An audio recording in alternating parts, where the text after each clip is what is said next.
Yo guys, check, kamusta mga idol? So ayan, mag-update tayo ngayong gabi ng Biyernes mga lords. At meron tayong mga malulupit na update natin sa geopolitical, crypto at iba pa.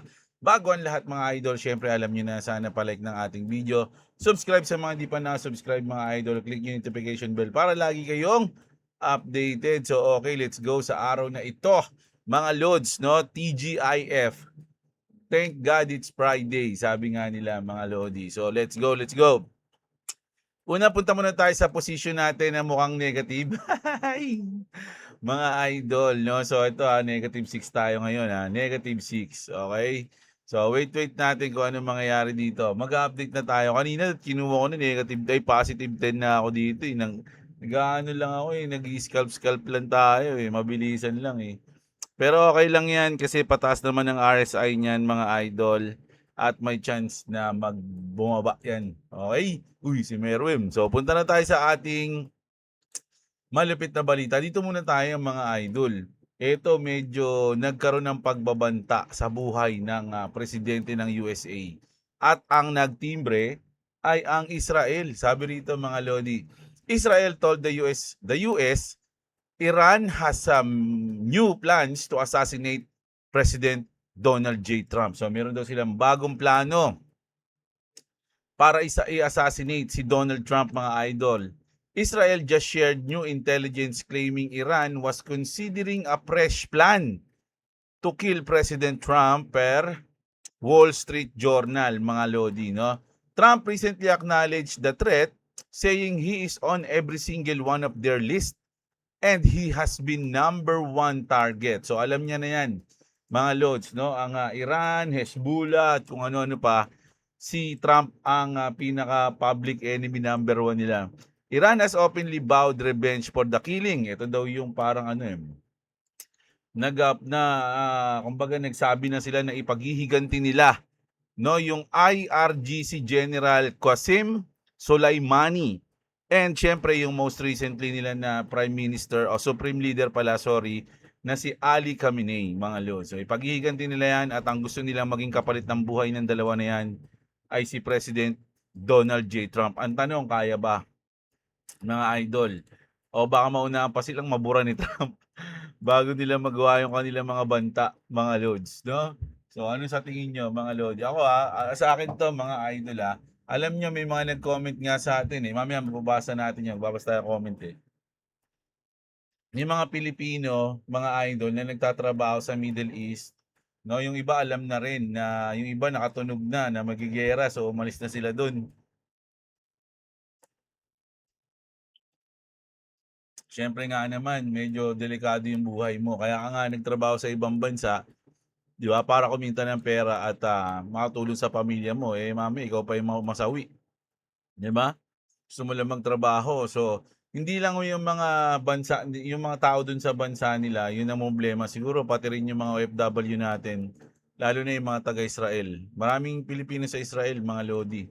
At isa na dyan yung aking kababatang founder ko na si yun, no, yung aking founder, mga idol, no. So lagi kong kina-chat yun kapag medyo nagkakaroon ng bakbakan sa Israel, mga lods, no, nandun siya eh. So syempre naapektuhan din sila at syempre yung mga mismong tao doon sa bansa na yun, no. So grabe yung nangyayari. Talagang pag sinabing giyera, hindi maganda yan sa kahit saan mo tignan, mga lods, no? At ito mga lodi, napakaganda rin itong balita na to. Trending din to ngayon mga idol. No, ito yung sa China to mga lods. No, imagine halos ilang dekada mga lods na yung mga rocket kahit na yung NASA, once na nagpapalipad sila ng rocket, yung mga ganto, yung mga parang booster bigla na lang nalalaglag kung saan-saan. 'Di ba? Ganun yung nangyayari. 'Di ba? Tapos ang unang-unang nakagawa ng paraan niyan is yung SpaceX, si Elon, no? 10 taon niya atang pinag-aralan niyan para lang mabalik, mga idol, yung mga gantong rocket, no? Pero yung China, anong ginawa nila? The West convinced the world for years that vertical landing offshore platform was the only way to recover rockets, no? Ganyan yung ginawa ng SpaceX.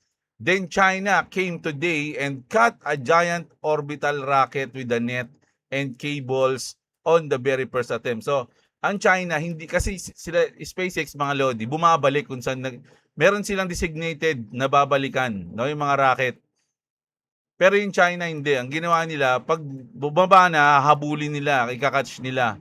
Gano'n yung ginawa ng China. So hindi yung mismo do'n babalik kung saan siya designated na magpa-park, 'di ba, may gano'n, eh.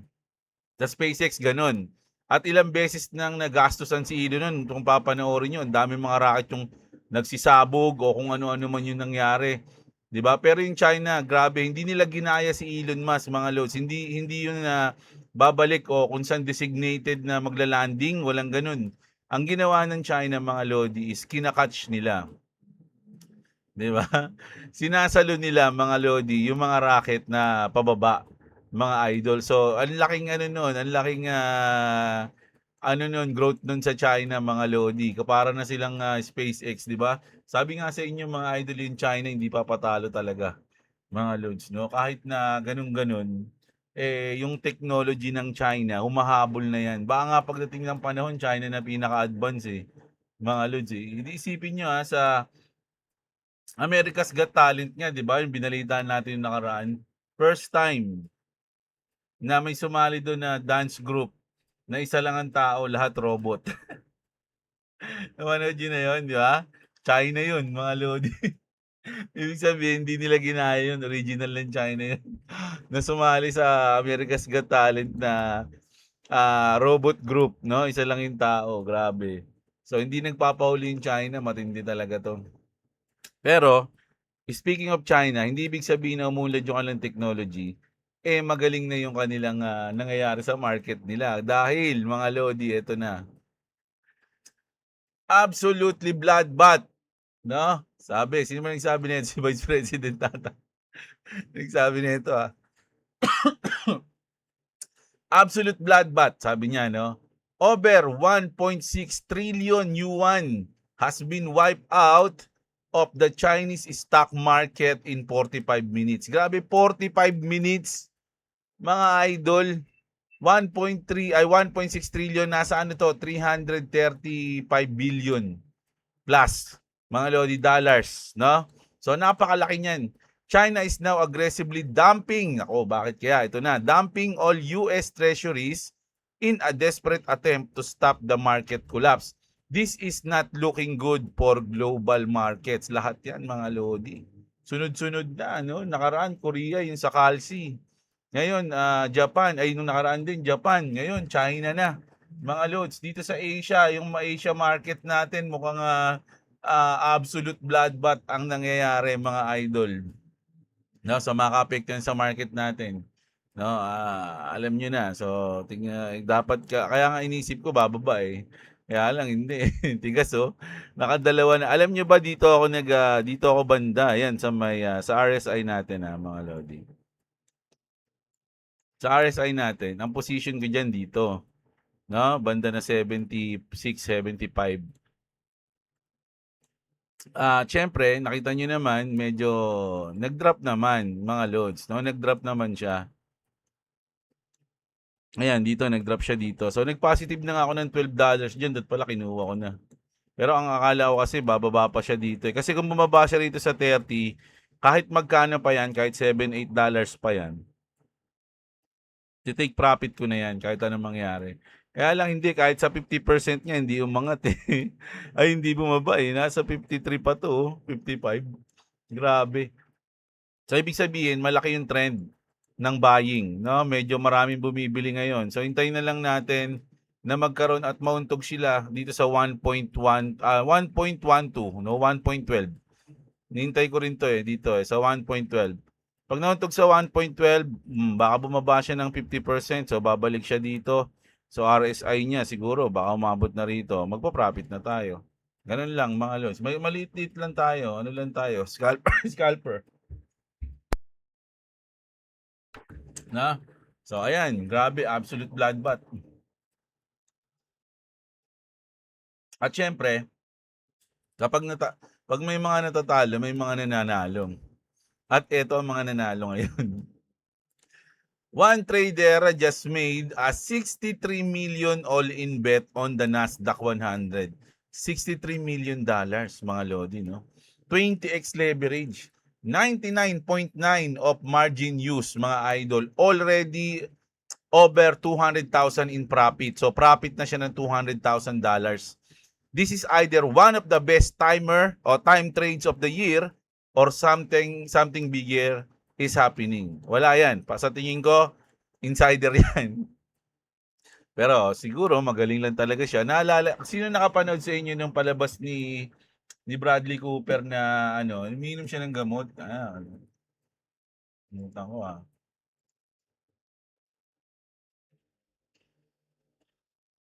Dali lang guys naalala ko kasi. Merong malupit siyang ginawa doon, mga idol eh. Hindi yan eh. Saan yung mga movie niya? Bradley Cooper, hindi. Hindi top 10 movies. Hindi ko naman kasi alam kung ano yun. May time yun eh. Nakalimutan ko yung pangalan.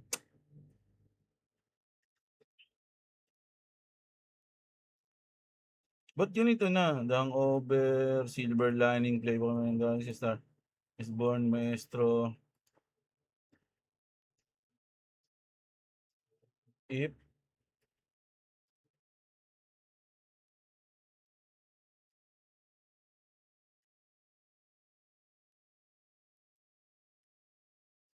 ba yan? Hindi ko pa nakita. Limitless. Hindi pala. Lang. Ayan. No? Minsan naiisip ko, pag nakakita tayo ng mga ganitong trader, yung biglang nananalo ng million agad, mga lodi.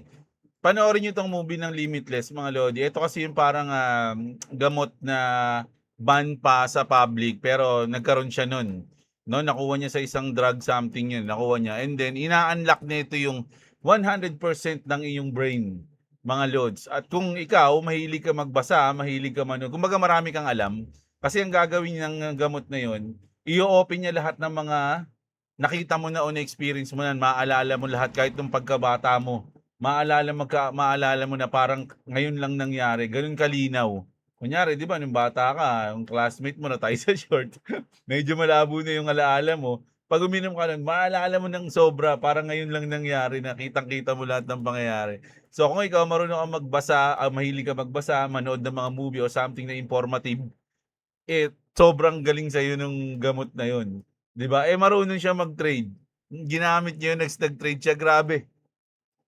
Halos isang araw lang siya umupo, mga idol, sa trading. Panalo na agad siya ng million dollars diyan, mga lodi. So eto, mga ganitong trader, no, yung nakakita ng mga ganito, iniisip ko, ayan, mukhang meron na talagang limitless na na gamot matitindi na tong mga to nakikita na nila yung mga mangyayari, 'di ba? Iba yung iba yung Lucy, kasi yung Lucy medyo grabe na yung nangyari sa Lucy, naging USB siya. Wag na, ang laki 100% ng brain niya, naging USB.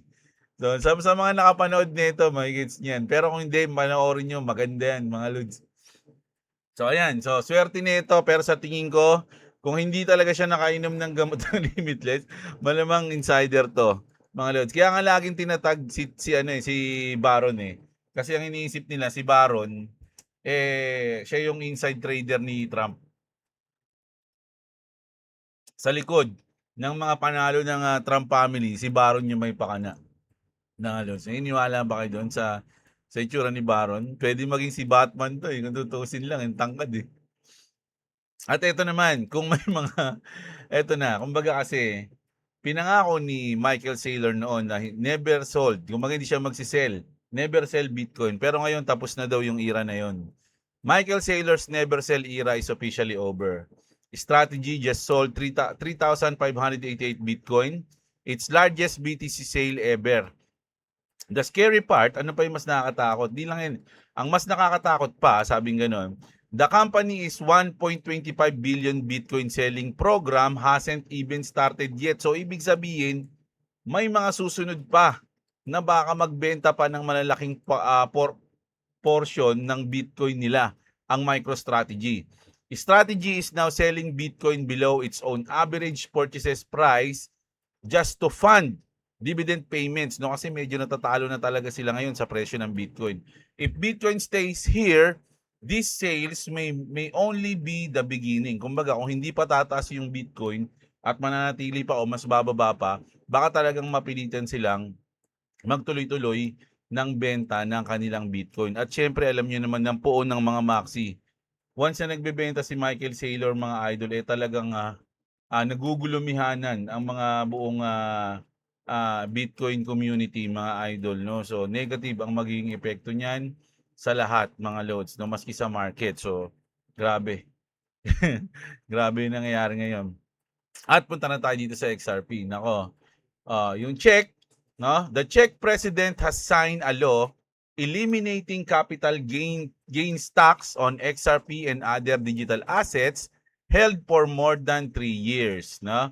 Another European nation is embracing long-term digital asset adoption. So, inadapt na naman nila diyan ang XRP, no? Lumalakas na yung ulan sa labas, mga idol. Bumabagyo, nararamdaman nyo na. Simula nung lumabas o nabanggit sa mga balita yung bagyong Bobby o yung Inday, ngayon lang umulan. Kung kailan palabas na, no? Sabi nga nila, kahit na lumabas na yung bagyong Bobby sa Sabado, yung habagat na hinahatak niya tuloy-tuloy pa rin at mas malakas pa kamo dito sa Luzon. Ba, grabe yung balita natin. From XRP napupunta sa Bagyo. No, ito yung mga nagugulumihanan na mga lods. Ito na muna, dito na muna. Ay, saan ba yan? Sige, dito muna tayo.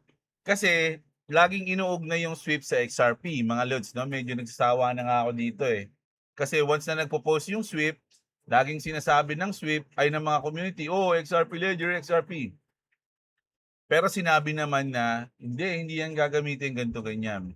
So, sabi dito mga lodi, merong comment dito, ayan. Sabi dito, it's easy to debunk the myth that sweep won't use XRP. Kasi sabi nga nila, hindi naman gagamitin ng sweep yung XRP.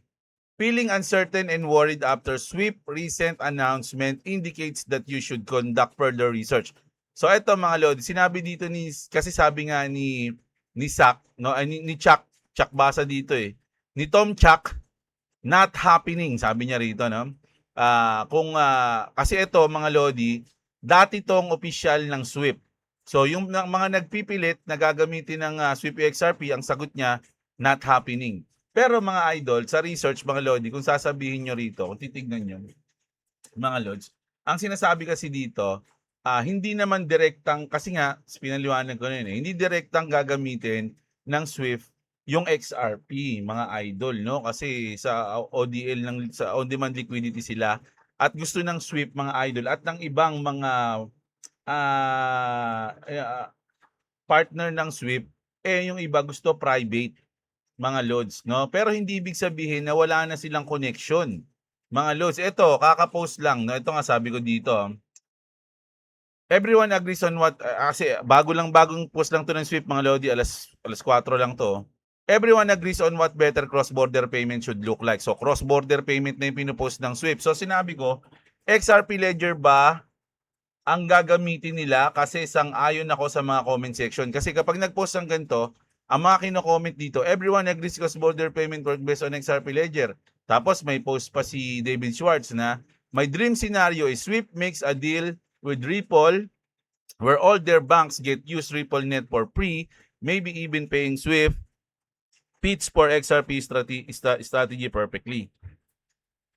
So, sabi ko, sangayon ako sa mga comments. So, sagot dito ni Grok, mga lodi, no, para lang malinaw tayo. No? Hindi direktang ginagamit ng Swift ang XRP Ledger. Swift ay nagpapatakbo pa rin ng sarili nilang messaging network at bagong blockchain-based scheme nila. Pero hindi ito XRP Ledger. May integration sila sa partners sa Toon. No? Ito yung halimbawa, yung Toons, na nagbibigay optional access sa Ripple products. Kaya pwede gamitin ng banks. Ito basta pakinggan nyo mabuti. Kaya pwede gamitin ng banks ang XRP for liquidity bridge asset. Liquidity bridge asset, doon mismo sa specific na yun. Pero hindi mandatory at hindi core ng system nila. Hindi core ng system nila. Maraming bank sa bagong sweep payments frameworks, no, ang may existing ties sa Ripple. Kaya mukhang connected talaga, no? Pero Swift mismo ay nag-optimize ng traditional rails plus sarili nilang tech para ma-meet ang G20 goals. Sang-ayon ako sa point ng comment section na Ripple XRP Ledger ay mas advanced na sa instant settlement at lower cost, pero ang Swift ay mas malaking ang coverage 11,000 plus banks kasi. Kaya hybrid approach ang nangyayari, hindi full replacement, kundi coexistence. Yun mga lodi, no? At optional interoperability, walang official Swift uses sa XRP Ledger announcement. Wala pa, mga idol, no? So, tanungin natin mga lodi. Kasi hindi ko alam ba't di wala dito. Alam ko, tinanong ko yun, hindi pala sumunod. Hindi ka sumunod sa akin. Sabi ko kasi dito, sang-ayon ka ba? Kasi madalas kumontra to si Grok kay XRP eh. Sang-ayon ka ba na ang XRP Ledger ang pinaka magandang blockchain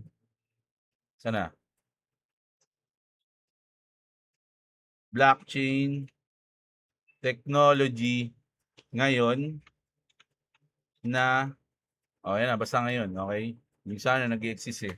Tanong natin mali pa spelling ko ng sang-ayon. Hindi ko sinasabi na pinakamaganda ang XRP Ledger sa lahat ng aspeto.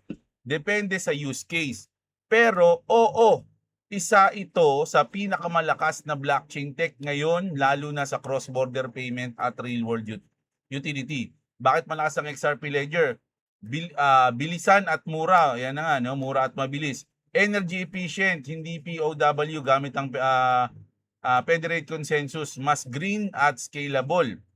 Build for payments mula sa simula. May native features tulad ng on-demand liquidity, etc., etc., no? Proven track records na, no? Kasi simula pa yan 2012. Interoperability, ISO compliant pa yan, mga lodi. Pero hindi perfecto at hindi pinakamaganda sa lahat. Ayun yung sinabi niya. No, siyempre na-curious ako, kung hindi siya perfecto at pinakamaganda, ano kaya yung pinakamaganda? So, DeFi TBL ecosystem, ito yung sinabi niya, yung DeFi TBL daw. Mas maliit pa rin kumpara sa Ethereum, Solana o Base, hindi pa kasing hype o developer heavy. So wala pa, bago pa lang yan. Adoption, malakas sa payments pero hindi tawag dito, hindi pa nangingibabaw sa ibang fields, no? Ayan pa daw, no? Competition, marami raw kasi competition yung XRP Ledger tulad ng Solana na mabilis daw sa TPS, Ethereum mas mature sa smart contract, DeFi, Bitcoin mas secure bilang store of value, sabi niya. Bottom line, kung ang usapan ay pinakamagandang tech para sa real world money movement at efficiency, malakas ang claim ng XRP Ledger. So ayun na nga, 'di ba? Kung ang usapan, no, siya na mismo nagsabi, kung ang usapan ay pinakamagandang technology para sa real world money movement at efficiency, real world money movement, kasi ayun nga yung ginawa, doon nga ginawa ang XRP, para nga siya doon malakas ang claim ng XRP Ledger. So yun na yun. Marami pang ibang chains ang nahuhuli rito. Pero kung overall best blockchain ecosystem plus adoption plus future proofing, wala pang iisang hari. O, di ba? Kumbaga ayaw kasi nilang tanggapin ayaw nilang tanggapin. Kaya isipin nyo tinanong ko nga, sige. Sige, sabihin natin, kung hindi XRP Ledger ang pinakamaganda, ayan ayan. Kasi doon sa sinabi niya, ayun pa rin XRP Ledger pa rin ayun kung usapan na yung pinakamagandang tech para sa real world money movement at efficiency, malakas ang claim ng XRP Ledger. So yun na yun, di ba? Ngayon, tingnan natin, kung hindi XRP Ledger, kasi parang hindi siya kumbinsido ano ang pinakamaganda? Sabihin niya, walang iisang pinakamaganda. Lahat may trade ops, OFS, anong ba yan? Pero kung kailangan kong i-rank based sa current performance, adoption at real utility as of July 20, ganito ang Ethereum. Ethereum sinasabi. Tapos Solana, tapos XRP Ledger. Pangatlo daw tayo. At pang-apat ang Bitcoin at Sui ang panlima. Aptos. Hindi, asan ba? Tama. Ethereum, Solana, XRP Ledger, Bitcoin, Sui, Aptos. Quick take to, kung payments at financial rails lang, oh, ayun na nga eh, oh. Eh dun nga siya ginawa eh, di ba?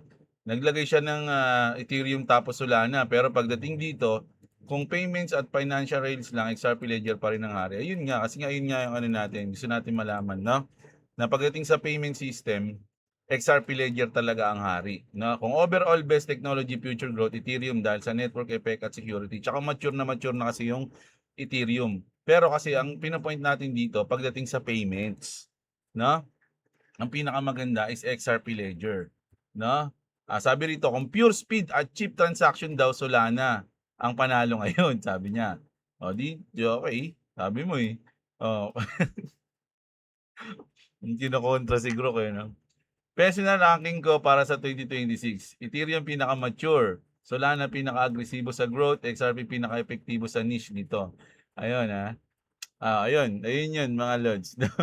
So, nasa inyo yan mga idol, no? Ako kasi, kung pag may nakikita lang ako news, tapos bigla ako may naisip na tanungin kay Grok o linawin, saka ko lang siya tinatanong, mga lods. So, kung kayo, nagbabrowse din kayo sa Exos, may nakita kayo, try nyo rin magtanong. I-share nyo dito sa comment section natin kung ano yung mga natuklasan nyo para masama natin sa balita.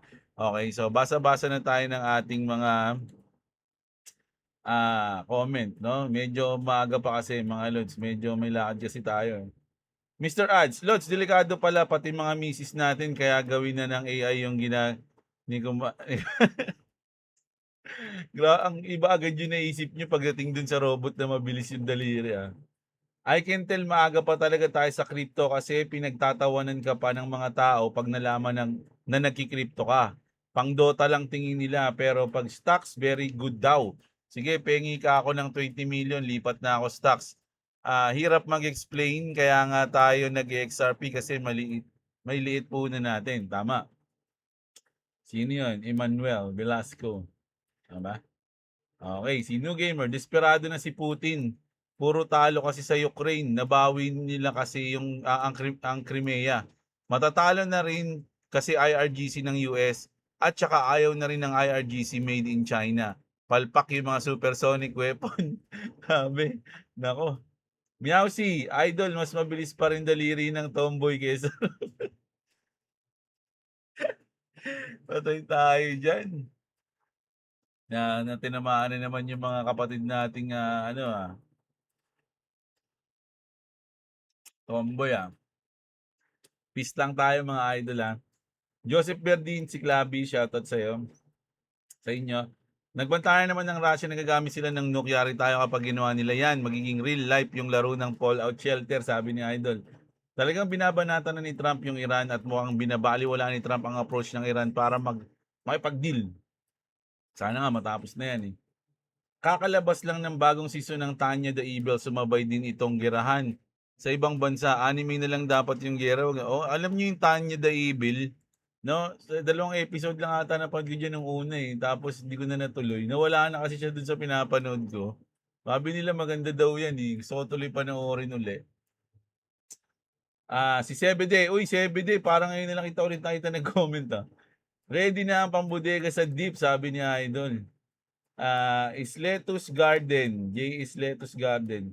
Wag na nga ipasayang Clarity Act na yan para maglipatan na sila lahat sa XRP, sabi ni Idol. Edwin mga ba, shoutout sa iyo, Romel Babiera. Mabuti pa sa XRP na lang mag-invest kaysa sa pera na yan. Ako, ganun na gagawin ko talaga Team Replay Idol, salamat ulit sa update nyo. Ayan, si Mentor Jerry.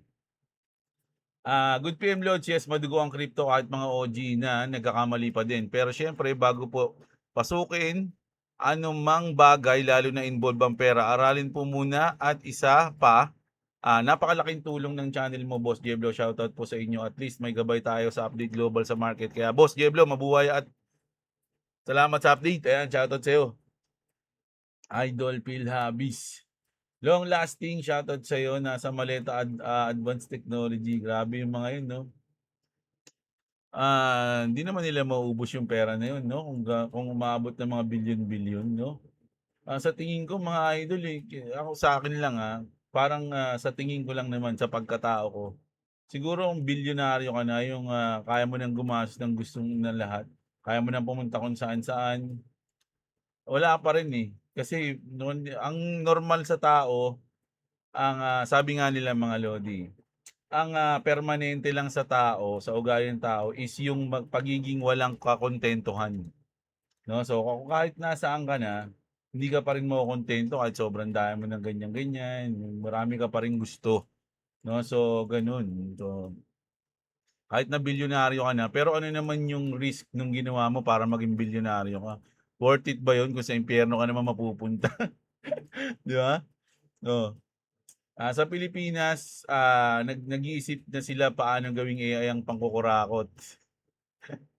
Tignan mo yung clip ni BP sa Sara, 'di ba ano 'to, pala pinanood ano, si Sara 'di pala pinanood yung buong video. Oh, ayan. Hindi, meron lang akong tanong dun 'no, na yung expertise nung sinasabi 'no, yung questionable talaga yun for me nung narinig ko na ano ka na, expert ka na sa pagtingin ng video editing o something, something yung sinabi nung lalaki. 2 weeks ka lang nag-aaral dun sa specific na course na yun, tapos naging expert ka na dun, kalokohan yun mga idol, 'di ba? Kalokohan yun, parang ano, ako nga, eh, sabi ko kapag kunyari lasing na ako tapos hinamon ako nung mga ano, eh, mga kainuman ko, eh, sabi ko, "Mag-tekken kayo ng mga 1 taon 'pag nanalo kayo sa'kin." Papainumin ko kayo araw-araw, sabi ko, "Hindi ako maglalaro, pero 'pag-practice kayo ng 1 taon, 'pag natalo niyo ako." Gano'n ako kayabang, eh, kapag, lasing ako, eh, mga lods, 'no. Pero hindi, parang sinasabi ko dun, ako nga, eh, mga lods, eh, ang tagal ko ng nag-aano, nasa editing, 'no. Ang tagal ko nag-ano pa ako, nag-top 1 pa ako sa graphics. 'No, sa vocational nag-top 1 pa ako, mga lodi. Pero 'pag tinanong ako sa mga gano'n, marunong ako tumingin ng mga edited na video, na na photo, marunong tayo niyan kasi pinag-aralan namin 'yan do'n, eh. Kumbaga nag-aral ako ng gano'n, matagal na, eh. Tapos isinabuhay ko pa. Kumbaga nagvi-video pa ako, nag-e-edit pa ako ng ganito, ganyan. Ilang taon na, halos 2 dekada na. Pero 'pag tinanong kung expert ba ako do'n, hindi ko sasabihing expert ako. 'Di ba? Kasi ba't ko sasabihin, eh, hindi naman talaga ako expert. Tsaka wala naman akong, certificate na expert ako dun, 'di ba? Pero siya, expert na agad siya, 2 weeks. Ang kalokohan yun mga lods. Sa tingin ko lang, pero kayo kung naniniwala kayo expert siya, wala akong magagawa, na. Pero for me, hindi siya expert, mga idol. Pero sinabi dun na expert siya, ta's binago niya na yung ano niya, sinabi hindi na daw siya expert. Ano na daw siya, ang tawag dun, confident. Kainan yan. Ang kulit, eh, 'no? Ayan, Spider Pig, shoutout sa'yo, miss kita. Parang ngayon ka lang din ulit nag-comment, bumabalik na kayo, Tindi ng robot na yan boss, kabado na yung mga tomboy, hindi puwedeng i-reset. Grabe naman kayo. Naisip ko na kanina yun, eh, kaya lang hindi ko na binanggit, eh, pero kayo pa rin yung nagbanggit, makukulit talaga kayo, eh. Demon Cat Lods, saan mo nakuha yung mga team wallpaper mo? Alam din, iniipon ko lang yan, mga idol, 'no. Dito sa ayan, oh, kunyari yan. Sa wallpaper ko, marami yan mga idol sa background, 'no, ayan, oh, 'pag inano mo sa background, lahat yan. Uy, hindi pa nakikita yung ano, yung Gokusen ko, Hindi pa na natin nakikita 'to, naka-random kasi yan, eh. Bago lang kasi 'to, tinapos ko kasi yung Gokusen, eh, si Hankumi. So, sine-save ko lang dito yan, 'no, ayan yung mga nakikita ko lang yan sa Google, 'no, ayan. Tapos, sine-setup ko, meron naman yung sa desktop, eh, mga idol. Oo, si Benny Maro, kilala niyo si Benny Maro? Sa Fire Force. Lahat lang ng mga paborito kong anime, yung mga pinanood kong anime, ayun yung mga nilalagay ko dito, yan. Pinaka first time ko mga napanood 'to, Samurai Champloo. Kilala niyo yan, si Mugen tsaka si Jin? Yung tattoo ko dito, actually yung tattoo ko sa kamay tsaka sa paa, ayun yung, isa sa mga inspirasyon ko niyan, nito si Jin ay si Mugen. 'No, yung tattoo niya, yung guhit lang. Ayun yung, inspirasyon ko niyan. At siyempre sa mga paborito kong mga anime, mga idol, ayan, JoJo's Bizarre Adventure. Kumpleto ako niyan mga lods, 'no, simula umpisa hanggang ngayon. Hanggang ngayon yung Steel Ball Run. At eto siyempre, mga matanda na ako kaya siguro yung mga bago dito hindi niyo na alam yung mga anime na yan. Na si Guts yan sa Berserk, mga idol. Siyempre si Goku. Oh, si San Goku. Oh, yan. Iniipon ko lang. Ayun na, sakto. Kaya lang, ang labo kasi ng picture nila eh. Wala akong makitang ano eh.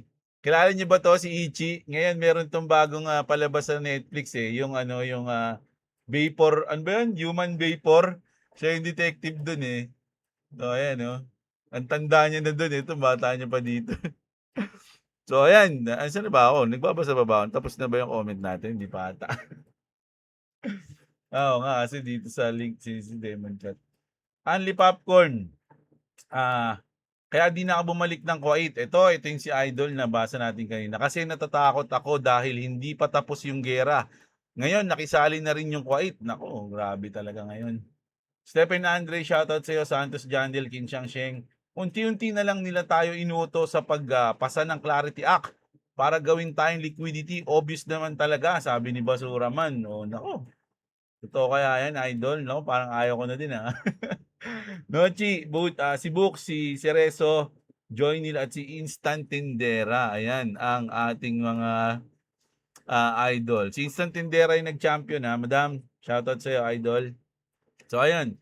Ayun yung news natin ngayong gabi ng Biyernes. Actually, sa totoo lang mga idol, hapon pa lang. Pero mapapanood nyo to ng alas 10 ng gabi. Nakaset up to alas 10 ng gabi. Pero syempre, sobrang solid.